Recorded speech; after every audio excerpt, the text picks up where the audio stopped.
Greetings and gratitude to all life forms and life workers who have found this. Spiritual Symbolism of Water, Part 1. This is going to be a long broadcast. So, be prepared, audience. We will be speaking about the divine uses of water as a symbol throughout all cultures to the best of my ability. Yes, this is not a fully exhaustive video. I hope to become exhaustive, make a lot of content on water. There's many scientists, mystics, theologians, and anyone in between who has studied water, who has spent time with the water and learned its symbols and studied the application of these symbols.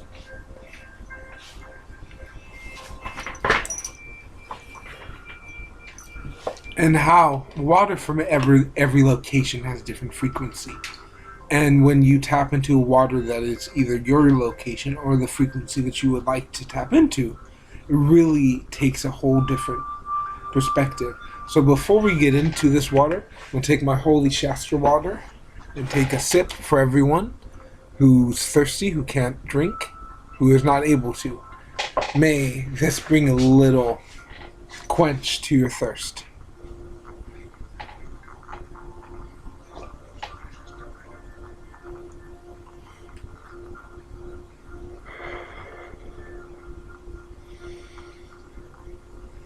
And everyone else, let's take a few more deep breaths. And if you got some liquid, some water yourself, take this time.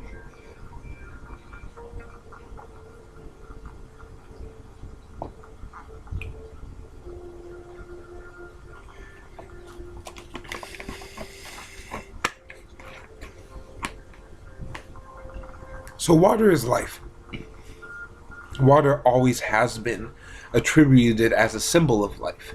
Life is always, when your water breaks, is the precursor to a baby being born.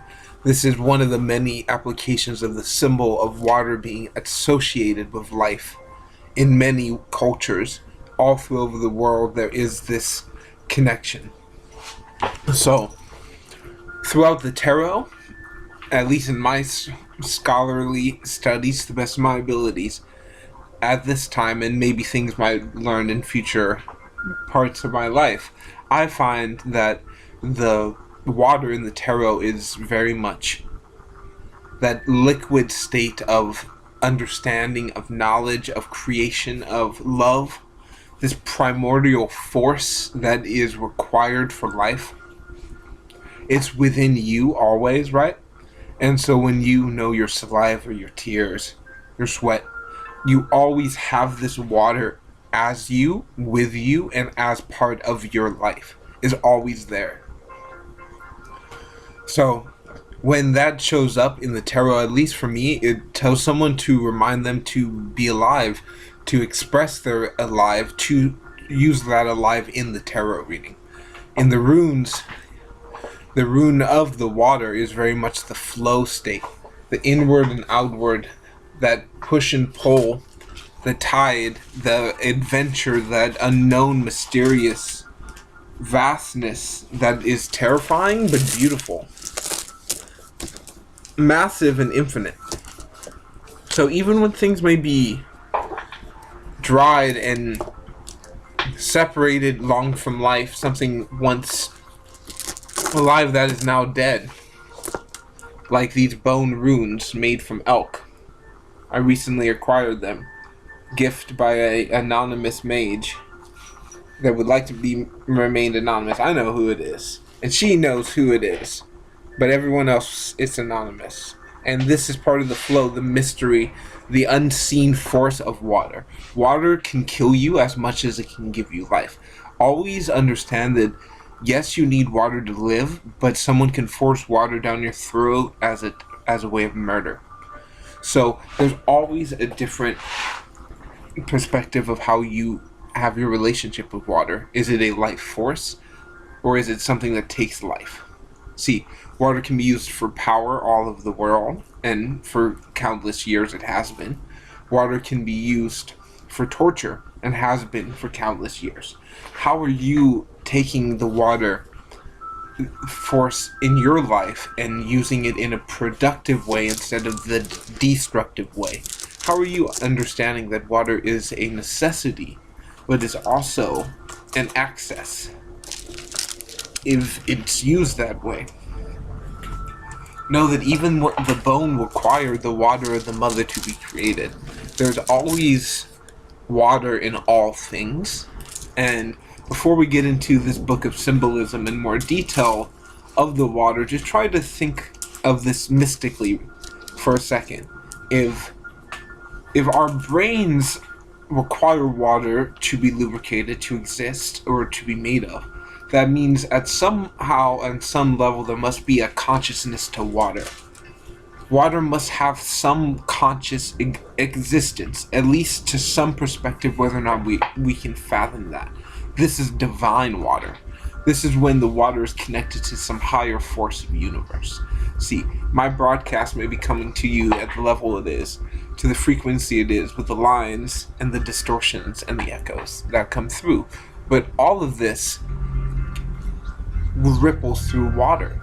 We may not see it, it's so subtle, but the water around us is constantly being tinted by lights and sounds and winds and colors and breaths that we don't even think of because it's such a minute interaction to the water. But the water absorbs that and transmits that in a unique way that science is only beginning to understand. So, that's my water ramblings. And you're going to have some more of that here. So this book is a dictionary of symbols, cultural icons, and the meanings behind them by Hans Bittermann. Link in the description.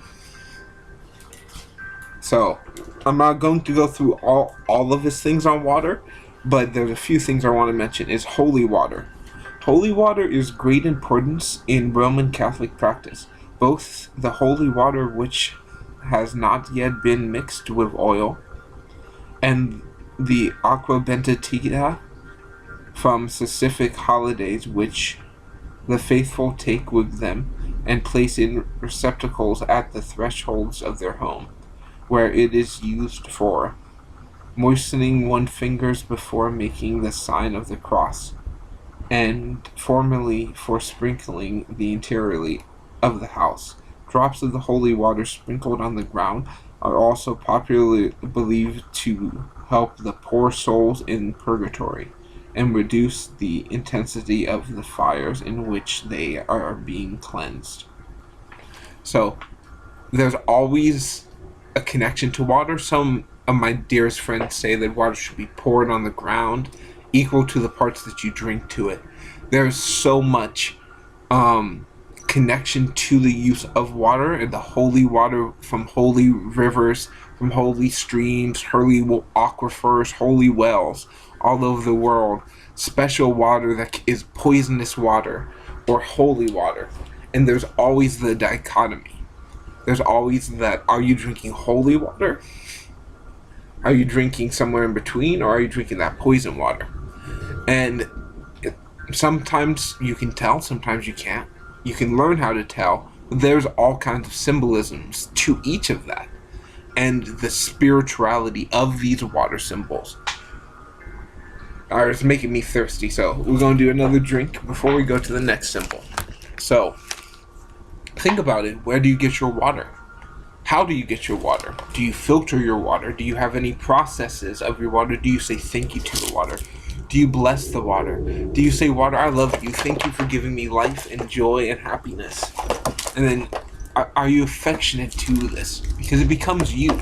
This is not just any water. This water that you drink becomes your flesh, becomes your life, becomes a part of you for the rest of time. And whether or not it gets sweat out, cried out, or peed out, it is still a liquid aspect of you that will always exist constantly, whether or not you completely fathom it. Thank you. Cheers.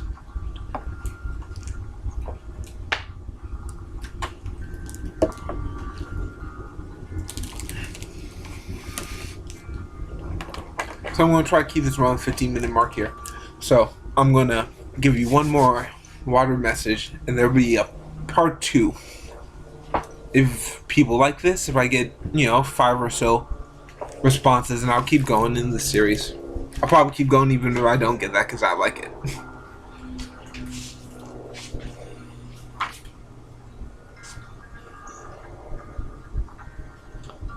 Okay, so let's talk about one of my homies. Shout out to my homie. If you follow this channel, you might know who my homie is. If not, you about to learn. Pliny the Elder. Link to Pliny down there in the description.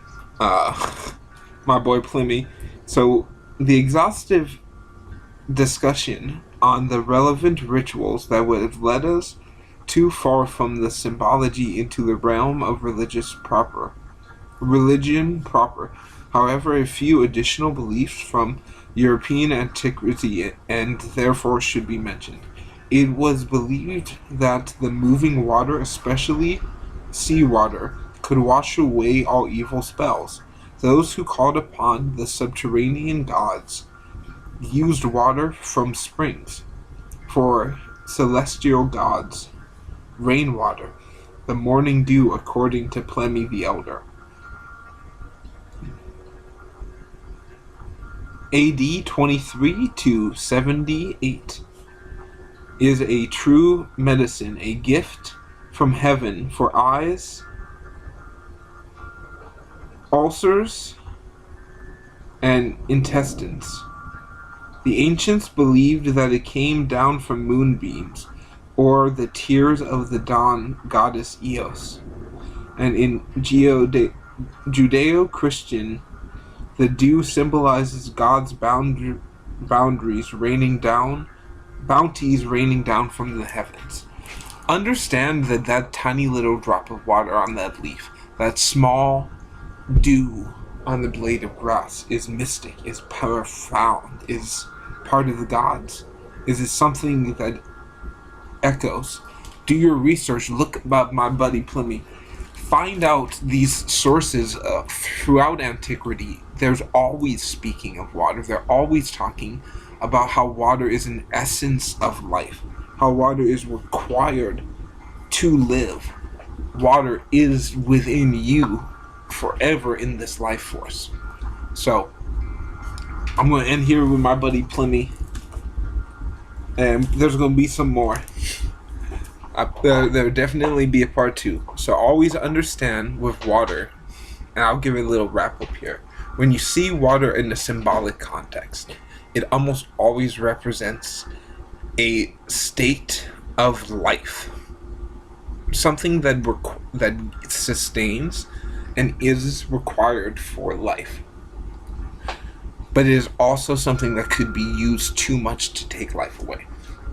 And there's always that dark and positive symbology. Life and death always hold hands. Even if we don't think they do, even if we don't want them to. I just find that that's generally, in my experience, they like to hold hands. So I say, let your water flow. And take a bath, take your showers, stand in the rain, find your underwater aquifer, drink your special mountain water, get your amazing water that you want, purify it the way you want, get it the way that you have it, and minimize bottles to the best of your ability.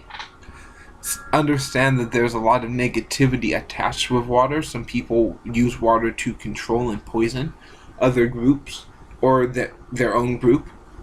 So there's a lot of intensity with water, and I'm not going to go into the full magnitude of it in this one broadcast, on this one platform. But at some point I will speak on it, because water is such a sustaining force of existence. So shout out to the goddess who requested this broadcast. And may you stay hydrated. To anyone now or in the future, you are loved. Again, please stay hydrated.